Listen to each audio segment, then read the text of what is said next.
late because, as you can see, I was on tutu duty and this one was sleepy. So I had to take care of her first. And now I'm ready to do this live. And we can continue to look at the events that I reported on last night.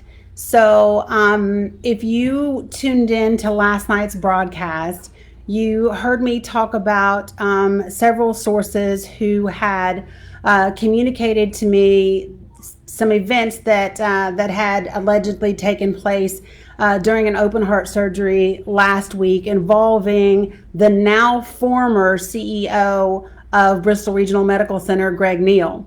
And as many of you have seen, he now admits, hey, Lulola, he now admits to those actions in a statement that he gave to the Bristol Herald Courier today. So I'm going to give it a second for folks to get in here, and then I want to briefly recap the events that we talked about last night, talk about some additional questions that his statement raises, some additional questions that Ballad Health statements raise, as well as a look back over the last 2 years, not quite 2 years, at what may in fact be a pattern of behavior when it comes to a culture of safety and patient well-being. So we're going to take a look at all of these things as we put them together. And I'll kind of leave you to draw your own conclusions. So first and foremost, what I'm going to read to you portions of Greg Neal's statement and address certain things that he said in this statement, and ask some questions. There are a couple of things that are alarming about this. What is incredible to me is that this statement that was released makes this seem like this is not an extraordinary event. Yes, you can have it. I already have part of my honey butter. That's okay? Yes, that's okay. For those who would try to make it seem like this is not a big deal, I think that this that is a gross understatement and just a fraudulent way to look at this. And I can say that because I've actually talked to physicians regarding this, I've talked to surgeons regarding this, and I've talked to a legal professional regarding this. Can I take it off? I don't care, honey. Okay. So just to recap, the events that transpired last week are that Greg Neal, the now former CEO at Bristol Regional Medical Center, found himself in the OR during an open heart surgery for Dr. Nathan Smith. And during this open heart surgery, according to Greg Neal, at the behest of the surgeon, he was asked to make the initial incision into this open heart surgery. And he did so. He has admitted to doing so in his statement. And so what I'm going to do really quickly is read portions of this statement to you. So here is his statement. And it says, last Thursday, Ballad Health asked that I step down as the CEO of Bristol Regional Medical Center and as president of the Northeast Market. I agreed with their request and believe it was the right thing to do. After having served nearly 30 years, I believe I owe the team at Ballad Health, Bristol Regional Medical Center, and our community an explanation. Now, if I stop right there, I find it very interesting that this statement does not include the patient or the patient's family. He said, I believe I owe the team at Ballad Health, Bristol Regional Medical Center, and our community an explanation. He did not say that he believed he owed it to the patient. I found that to be interesting, right? And then he says, for the last 30 years, which, let me just back up. If he believed that he owed the community an explanation, why was that explanation not given in Friday's article about him stepping down. If in fact he believed that he owed the community an explanation as to the events that transpired, why did we not get this statement from Greg Neal at the point in which he stepped down? And there was an article in the newspaper, right? So that would be number one. You don't say that you owe the patient an explanation, and when you say that you believe you owe the community an explanation, you're giving it to the community only after it has been exposed in my broadcast last night. So those are things that make me question the sincerity of this statement, and I shall continue. For the last 30 years, I've strived to display great integrity and have proudly served with the great team at Ballad Health to deliver the best care possible, a hallmark of Ballad Health's mission. Sounds to me like he's wanting to make sure that he doesn't reflect negatively on Ballad Health. It sounds like, let me fall on the sword and make sure that I say this is, all the great things that I can. It's a hallmark of Ballad Health. Why is that? That's not relevant, but whatever. Recently, and then he says, at the invitation of a surgeon, I entered an operating room to observe a surgical case and to support our surgical team. What kind of support would the CEO of the hospital give the surgical team? If you're there to observe, great, get that. Administrators do observe sometimes. But what kind of support were you there to give? And then he says, as many health system and hospital CEOs do throughout the nation. As the case began, the surgeon asked if I would like to make the initial incision for this procedure. I regret I did so. So let me just point out a couple of things if we stop right there. When he says the surgeon asked, I find it telling that he did not mention the name of the surgeon, right? And the reason I find that interesting is for a couple of things. If in fact the surgeon asked, why are you not saying the surgeon's name? It makes me question and wonder, is he specifically not saying the surgeon's name? Because if the surgeon disagrees with his account of the events and he says the surgeon's name, is he trying to lessen the potential for being sued for defamation or something along those lines, if it were to negatively impact the surgeon? So if the surgeon, for example, right, if the surgeon says, no, I didn't ask him to do this, he asked me to do that, right? I'm just throwing out a hypothetical situation.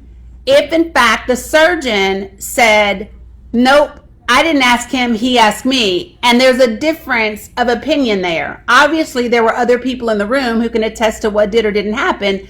But if that's the case, and Greg Neal has put out this statement and it has a lasting impact on this surgeon's career, or cost him his license or whatever, is there a deliberate wording of this statement? And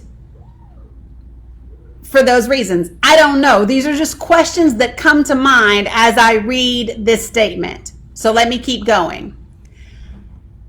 Most importantly, I apologize to the patient and their family.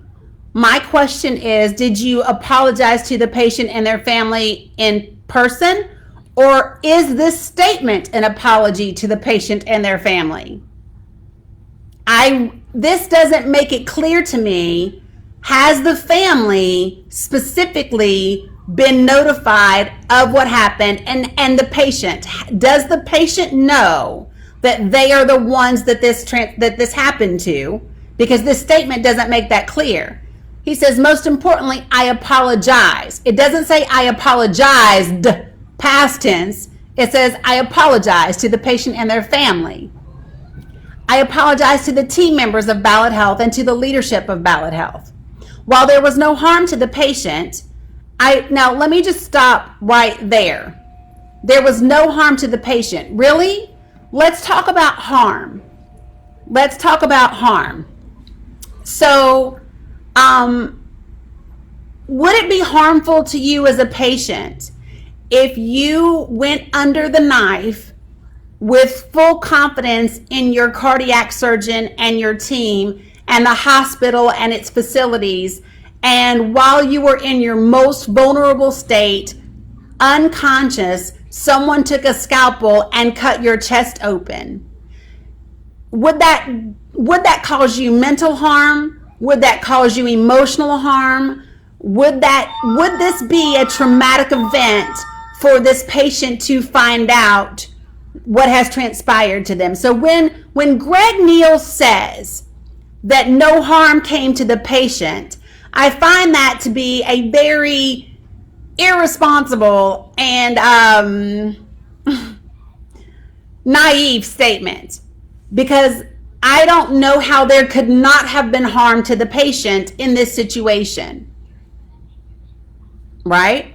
So I would want to know, what is Greg Neal's definition of harm? Is it harmful to have your trust betrayed when you are completely unconscious and you are vulnerable, laying on an operating room table, completely naked and helpless? Just asking. Let me continue with this statement.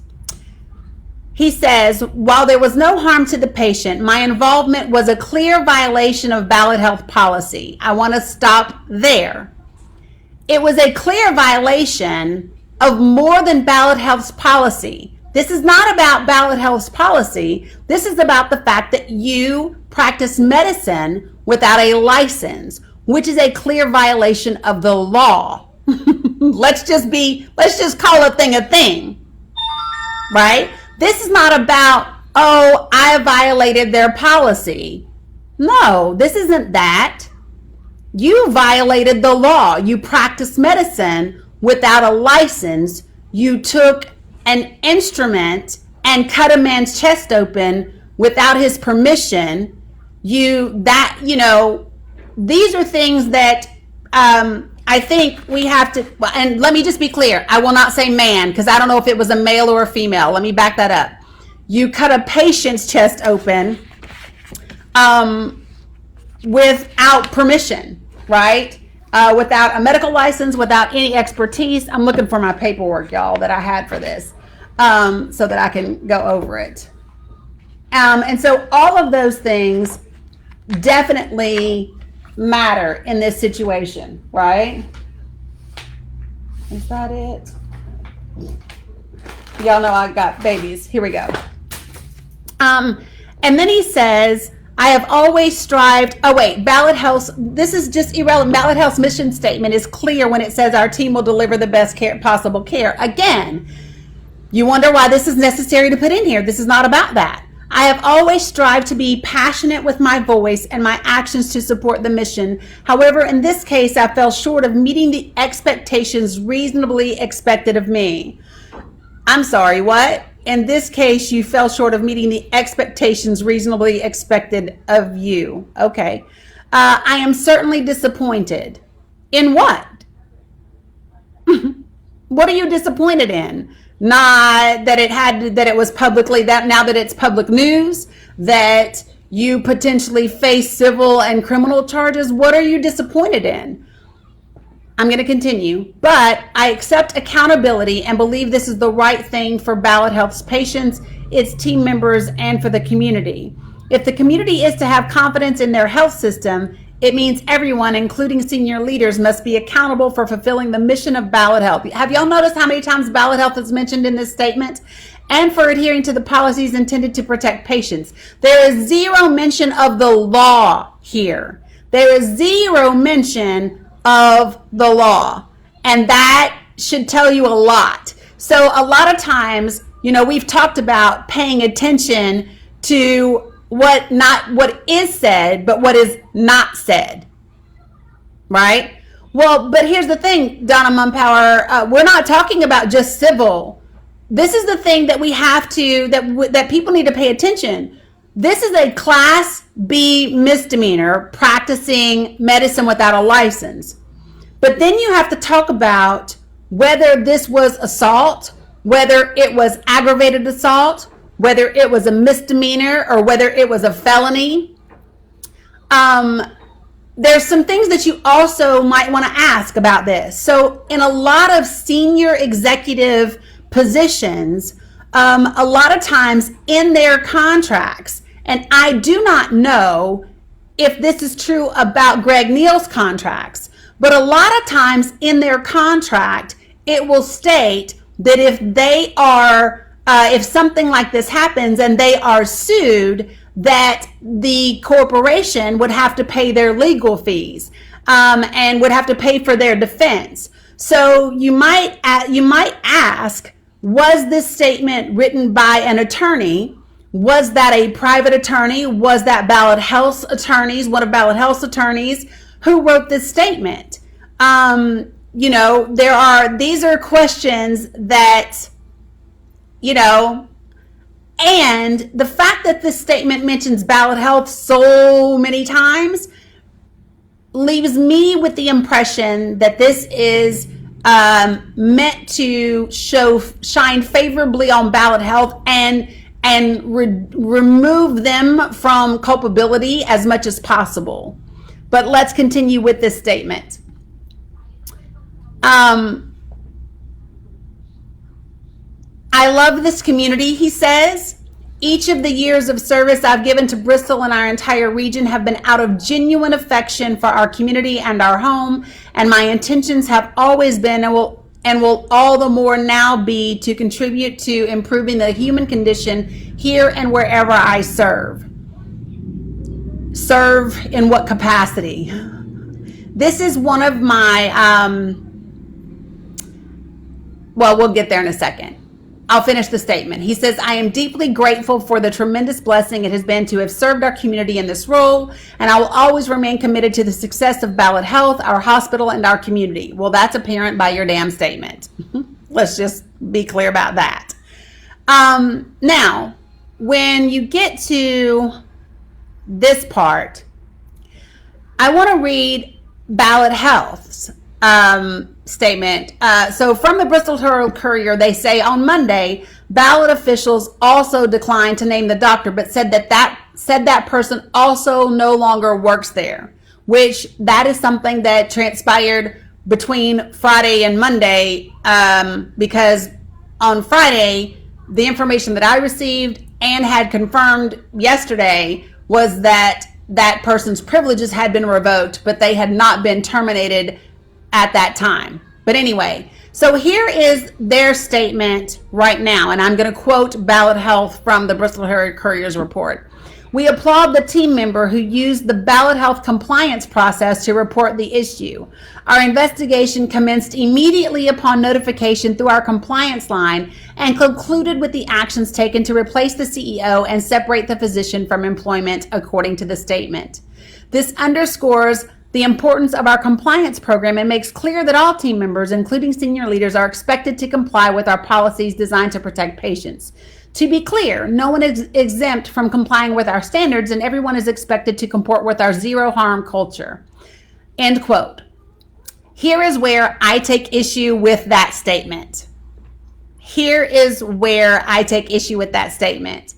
If in fact Ballad Health had a positive culture for safety, if their culture was safety above all things, if compliance was the most important thing and was what was being stressed, then someone on that team in that OR should have been comfortable speaking up and halting that surgery at the time that it happened. In every OR, everyone in that room, from the nurse to the surgeon to the anesthesiologist to all of those people, if they see something that is of safety, of a safety issue for the patient. They are supposed to be empowered to speak up at that moment and stop that procedure. Is it great that someone reported it? Yes, but they reported it after the fact. So what that tells me is that there is something wrong with the culture of safety, that no one in that room felt like they could speak out and tell an unlicensed CEO not to cut open the chest of a patient. Isn't that, like, doesn't that just make you go, what the hell? That no one said that, thought that they could do it at that moment in time, that they allowed it to take place. Everyone in that room held their tongue. Is this dry blood? Probably. Held their tongue until it was over. Right, Luann Hobbs, they could have called a timeout, but no one did. So I find it ironic that Ballad Health, their statement is praising themselves in this process. In every situation that I have ever seen, I have never seen them take responsibility without shining a light on something they think they did well, despite whatever harm it comes to the patient. If you all remember the patient that they dropped that died, right, when they broke his neck and he died, Ballad Health, the headline was Ballad Health puts together new safety measures after the death of a patient. Really? So what we're celebrating is that you're going to put some safety measures in place after the death of a patient. Right? So, I want to talk about this piece right here.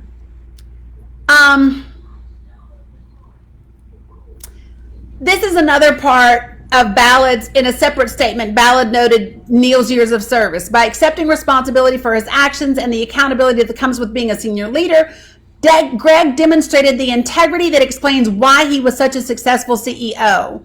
We are grateful for his years of service and for recognizing the importance of our code of conduct.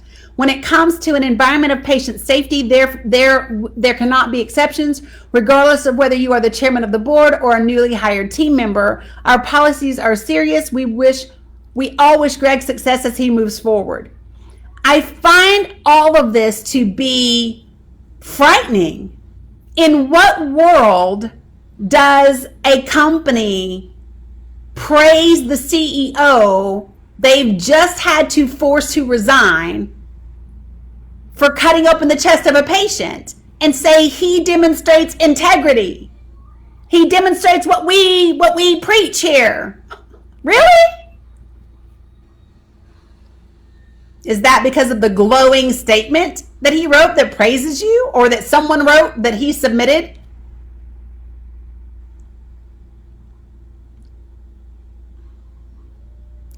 So I want to talk about a couple of things. Ballad Health's statement on Friday was, again, praising Greg Neal. So let's be clear about this. Ballad Health and Greg Neal had an opportunity when they announced that he was stepping down to acknowledge the events that had taken place. They did not do so. They did not do so. They only did so after my live broadcast last night and the social media post that I put up early Sunday morning, 6, 7 o'clock in the morning, when I said, Ballad Health, I know what happened at Bristol Regional Medical Center. You know what's coming next. Now, for those of you who might be saying, well, what's coming next? Let me be clear. I had this information by 4 something Friday afternoon. Okay? I had all of these details by Friday afternoon. I did not go public with any of this this information until last night's live at 9 o'clock. Why? First, I needed to verify the information with multiple sources, which I did. And then second, I needed to make sure that I notified the appropriate agencies, which include the Department of Health licensure for healthcare facilities, which includes the Joint Commission, which includes, the Board of Medical Examiners, all of that. And so this is something that I did. And I did the same thing in March. Yes, Teresa Allgood, with the cardiac deaths that happened that were due to, like a sepsis-like condition. Ballad Health released a statement after that saying that there were no sepsis-like conditions, but I did a FOIA request to the Department of Health for all of the emails around that event with those deaths, and I believe it was a total of 5. And in those emails and in the Excel spreadsheets, it actually does list sepsis and organ failures and different things like that. So I had the information. No, it didn't happen on the 20th. It didn't happen on the 20th. I had the information on the 21st. On the 20th is when Ballad Health asked him to step down. If you notice, Greg Neal's statement says, recently I entered an operating room. He's not telling you what day. The date that I was told was August the 17th. That's the date that I was told. I cannot confirm that date for you, but that's what I was told. What I was told is that it was August the 17th, that that it was reported that on Thursday, the entire OR team was taken in to meet with risk management. And after all of that is when Ballad Health told Greg Neal he had to resign. And then Friday, that's what was put out in the paper. Now, I want to point out a couple of things. So earlier today, I asked some questions, and I asked them on last night's live as well. And here's what I mean. So I've looked up some of the statutes regarding this information in this incident, right? So practicing medicine without a license or operating without consent. It's 63-6-204, and the practice of medicine is defined.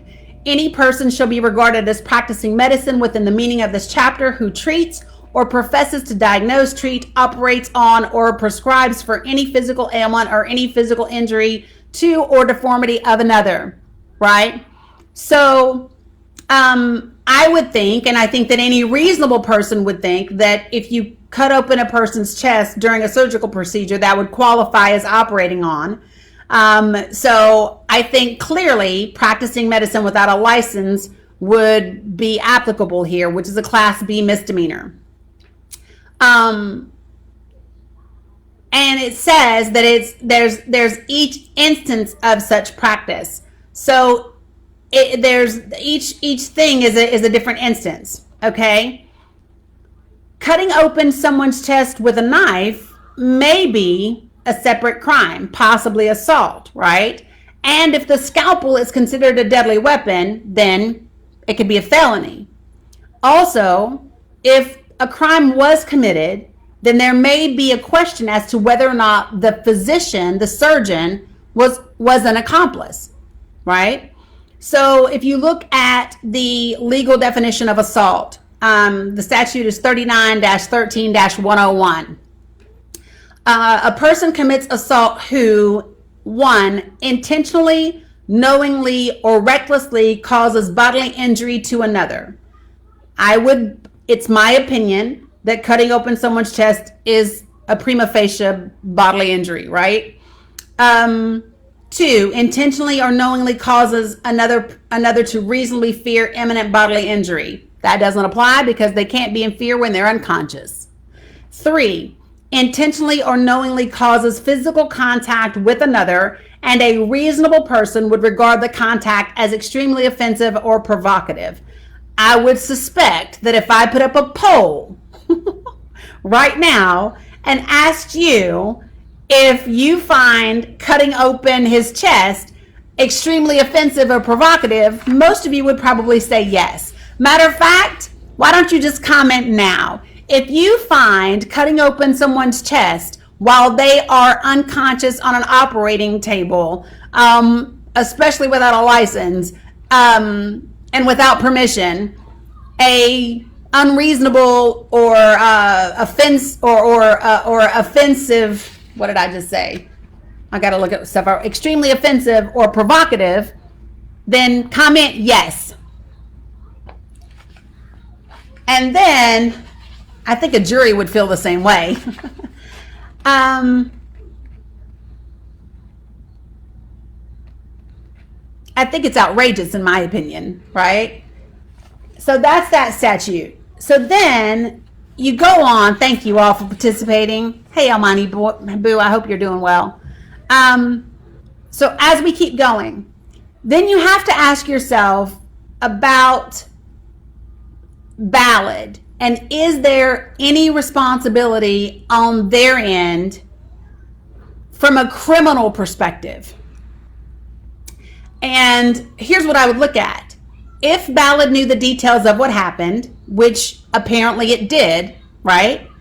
And they gave that rosy public statement. Let me refresh you as to what they said. So this is from the Becker Hospital Review on Friday, which got it from the Bristol Herald Courier. And this was Ballad Health's statement on Friday. Quote, Greg is a strong and passionate leader who accomplished a great deal during his time at Bristol Regional Medical Center, and we are grateful for his years of service. That to me would say Greg didn't do anything wrong. We're grateful for him. He's accomplished a great deal. We're grateful for him. Greg is wonderful. So here's the thing. That beautifully rosy statement that they gave on Friday, if that statement is understood as an attempt at a cover-up, and if Ballad failed to go on its own to the prosecutor, right? And if that episode that happened constitutes felony aggravated assault, the question becomes, has the corporation committed the crime? And here's what I mean by that. If you look at the statute 39-11-411, accessory after the fact, says A person is an accessory after the fact who, after the commission of a felony, with knowledge or reasonable ground to believe that the offender has committed the felony, and with the intent to hinder the arrest, trial, conviction, or punishment of the offender, 1, harbors or conceals the offender.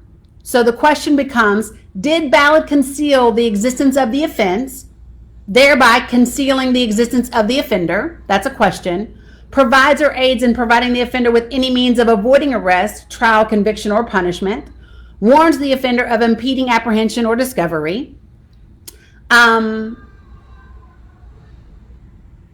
If so, accessory after the fact is a Class E felony. So if anything in the situation implicates federal criminal law, right, then the parallel federal statute, which is misprison of felony, is at U.S. Code, it's 18 U.S. Code 4, okay? Now, even if the behavior is a misdemeanor and not a felony, is Ballad still itself criminally responsible as a corporation because the alleged perpetrator was an officer or a high managing official whose acts are legally regarded as acts of the corporation? So this is what I mean by that. Greg Neal was in that operating room in his capacity as the CEO of Bristol Regional Medical Center, correct? He was in the operating room in his role as a CEO. His statement even says that. He says, I was doing this just like CEOs all across the country do this. So that says he was in that operating room in his official capacity as Ballad Health's CEO of Bristol Regional Medical Center. So if he was there in his capacity for that corporation, then typically, legally, the actions that he committed during that time are regarded as acts of the corporation, in this case, Ballad Health. So the question is, could Ballad Health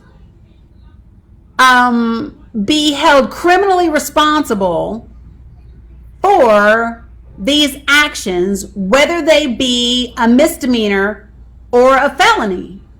As a corporation, could they be criminally liable, not just civilly?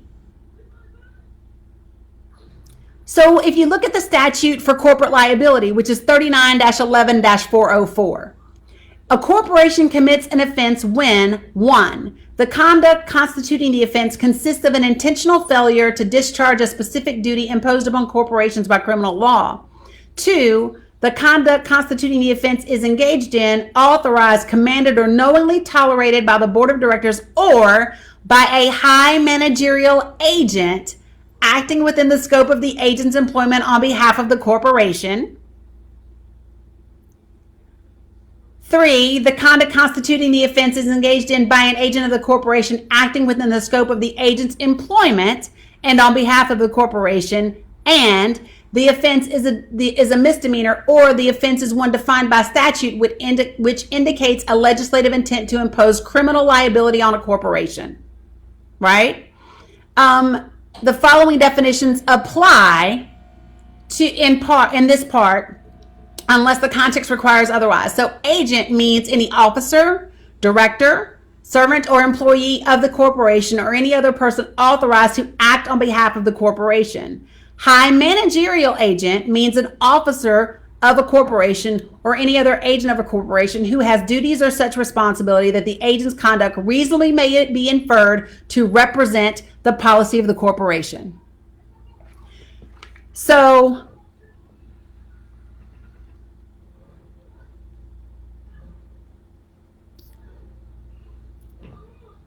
you guys are bringing up the fact that COVID should have kept him out of the OR, and I agree. However, that doesn't even play a part in this. While that makes logical sense to you and I think when we talk about the actual statutes are important.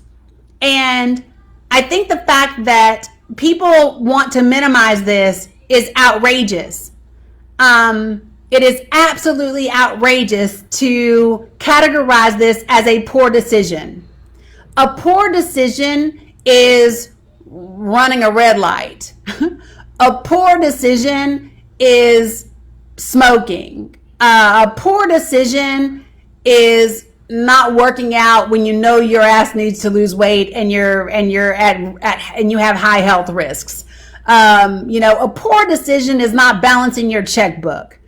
Cutting open a patient's chest when you have no medical training is not a poor damn decision. And this man has been the CEO of this hospital for 7 years. And by the way, this is not slander, Justin Gregory. These are facts. You may not like it, but these are facts.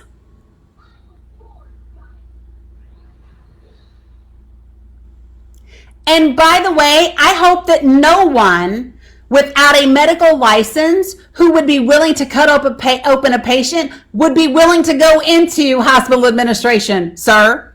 If this broadcast, if holding this CEO accountable keeps other people who would choose to take this action from getting into hospital administration, hip, hip, hooray. I don't want people like that in hospital administration. I don't care what he teaches in Sunday school. I care that he picked up a scalpel and opened a patient's chest without a medical license, with no authority, with no consent, with any of that. Period.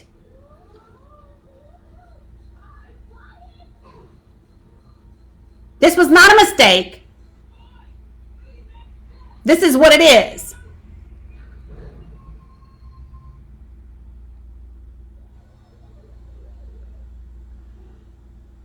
Period.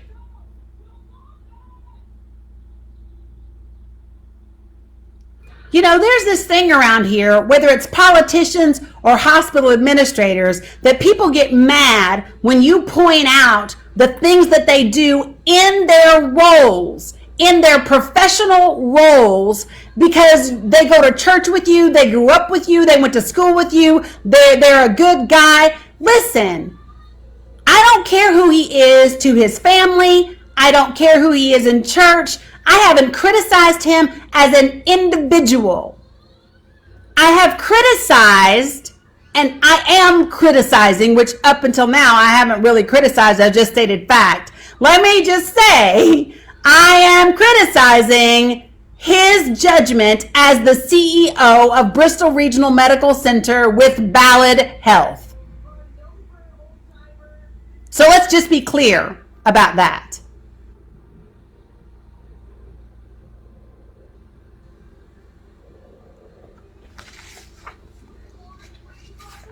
Now, to wrap this segment up, I'm going to use these last 9 minutes to cover a little bit of information, because what I believe is that there will be this attempt to paint this incident as a one-off situation.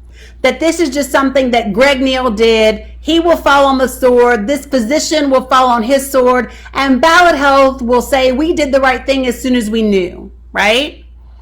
And I want to bring up a couple of things and kind of put this and paint a real picture. I am only going to talk about events that happened within the last 2 years. You ready? 2 years.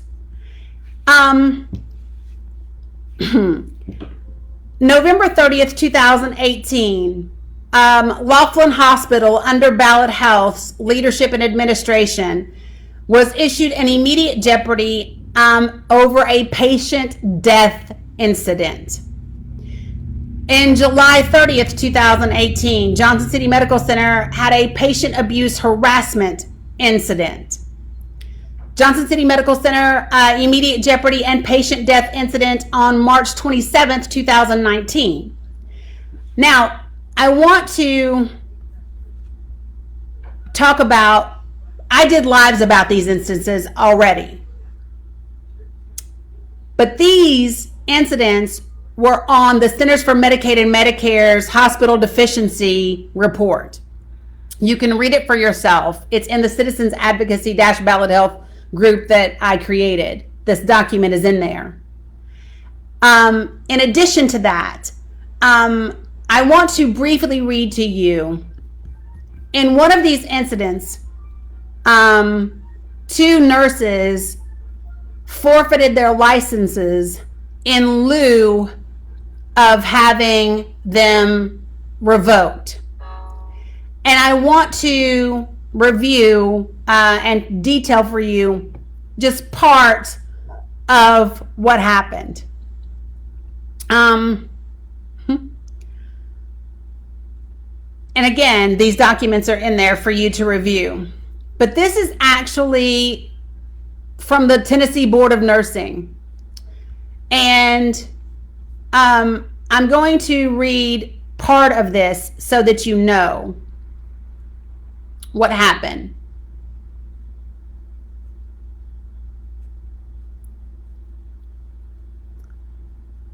Whew. Here we go. This is under Section 2, the stipulations of fact. And it says, on or about December 6, 2018, respondent was employed as a registered nurse in the perioperative service department at Johnson City Medical Center, hereinafter JCMC. RL, age 67, was admitted from JCMC from Cornerstone Nursing Home. RL had a diagnosis of myasthenia gravis and was dysphagic. RL had fallen at the nursing home and his gastrostomy tube had become dislodged and infected. RL was a full code patient. Respondent and another registered nurse were working in perioperative care where RL was taken to await his surgery. RL was scheduled on December 6, 2018 for gastrostomy tube replacement, but his respiratory status had declined. The anesthesiologist felt surgery was unsafe as RL was exhibiting pulmonary edema. Respondent's co-worker prepared RL for transport back to his room and unhooked his monitors and his oxygen. Respondent's co-worker became busy and placed RL back in a perioperative bay where he remained unhooked from all monitoring and oxygen. So this was a patient that was in such respiratory distress, exhibiting pulmonary edema, that he could not undergo surgery. And these nurses placed him back in the perioperative bay without oxygen, without being hooked up to monitoring. The respondent, this particular nurse, left the unit and went to lunch. Approximately an hour after being called, transport arrived to take RL back to his room and observed he was not breathing. Respondent's co-worker called respondent back to the floor. Neither respondent nor her co-worker called a code or initiated cardiopulmonary resuscitation. So neither this nurse or her co-worker even attempted CPR on this patient. Neither respondent nor her co-worker documented anything in RL's medical record. The perioperative area is separated by curtains. RL's death was overheard by another patient in the bay next to RL. The patient was distraught that respondent and her co-worker had let RL die and not even try to help him. The patient stated that he did not trust the nurses on duty. The hospital paid for the patient to receive counseling. Respondent and her co-worker were suspended. They were suspended, not fired. They were suspended. And then respondent and her co-worker then resigned in lieu of termination. Same thing that Neal did. He resigned in lieu of termination.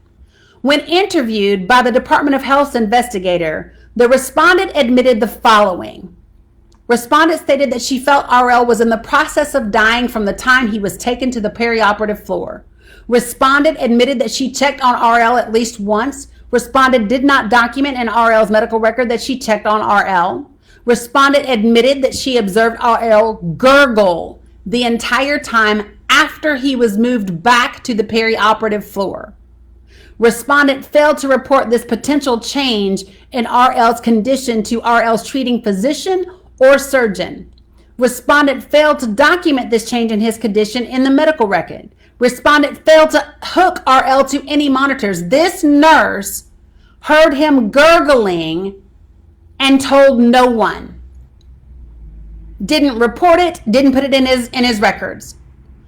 Respondent admitted when she next observed RL, he did not have a pulse and appeared blue. Respondent admitted she did not know how long RL was down. Respondent admitted that she knows that anyone who goes in for surgery is a full code. Respondent admitted that she thought RL was very ill and that for her to initiate CPR on him would have been harmful to him. He was not a DNR. Respondent reported that she was, quote, glad the patient died a humane death as he did not have any ribs fractured and did not struggle. Respondent reported that she feels good about that. Respondent also admitted that she knew RL had the right to make the decision about whether or not he was to be resuscitated.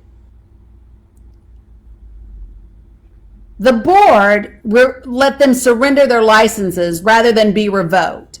But here's my question to you. If Ballad Health has been issued multiple immediate jeopardies because of patients dying, if their CEO of one of their 3 premier tertiary hospitals felt so comfortable in his authority in himself that he would grab a scalpel and open the chest of a patient with no medical license and no training to do such? Is this really a one-off situation? If no one in that room felt comfortable stopping that surgery and speaking out at the time that this transpired, is this really a one-off, or is this an example, another example of the culture that exists at Ballad Health due to their administration?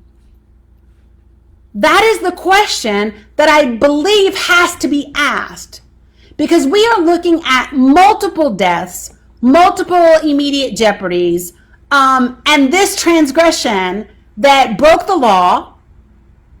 And don't forget the healthcare, the Department of Healthcare, for licensure of healthcare facilities, found them guilty of breaking regulations and breaking laws in the incident in March, when I reported the deaths, the cardiac deaths, due to the sepsis-like condition, right? You have to ask yourself, folks, that was just in March. Here we are in August. Is this indicative of a problem within the administration of Ballad Health? Not the written policy, but the unwritten policies. That's the question. So, those are the things that that I wanted to bring to light, that I wanted to demonstrate. Like I said, if you look at this and you know that in November of 2018, there was an immediate jeopardy due to a patient death incident.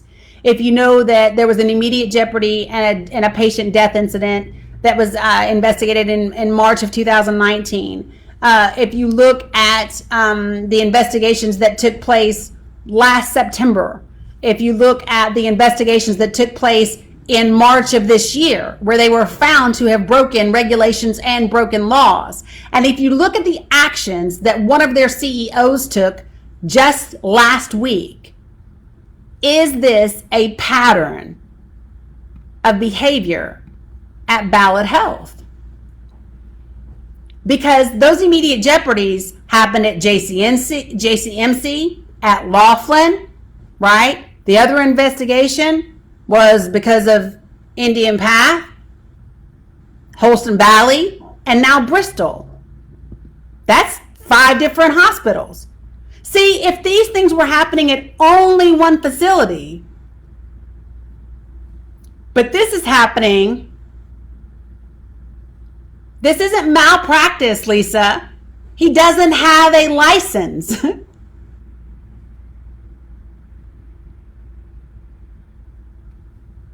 I don't know, Luann, if they regret canceling a certain meeting they had with a certain healthcare advocate back in December 2018.